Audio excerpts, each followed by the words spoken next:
બનાસકાંઠા જિલ્લાની એક એવી શાળા જ્યાં બાળકો પોતાનો જન્મદિવસ શાળાની અંદર કઠોળ આપીને ઉજવે છે। જે કઠોળમાંથી શાળાના તમામ બાળકોને મધ્યાહન ભોજનમાં ખીચડી અને કઢી આપવામાં આવે છે।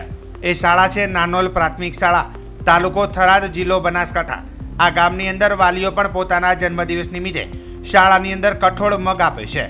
આ એક નવી પહેલ છે કે જે સમાજ માટે પણ ઉદાહરણરૂપ છે। આ નવી પહેલની શરૂઆત બાળકોના આરોગ્યને ધ્યાનમાં રાખી નાનોલ પ્રાથમિક શાળાના આચાર્ય પટેલ આણદાભાઈ દ્વારા કરવામાં આવેલ છે, જેની અંદર થરાદ તાલુકાના શિક્ષણ વિભાગે પણ વખાણ કરેલા છે।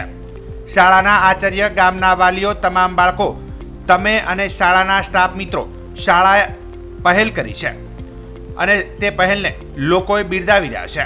આ પહેલને નાનોલ ગામના યુવા અગ્રણી રાજેશભાઈ જોશીએ મુલાકાત લઈને બાળકોને આજરોજ જન્મદિવસ નિમિત્તે ગામના મહેન્દ્રભાઈ ચૌધરી દ્વારા 5 કિલો મગ આપવામાં આવ્યા હતા। તેને લઈને કામગીરીને બિરદાવી હતી અને બાળકોને પણ પ્રોત્સાહિત કરીને ખૂબ ખૂબ શુભેચ્છાઓ પાઠવી હતી।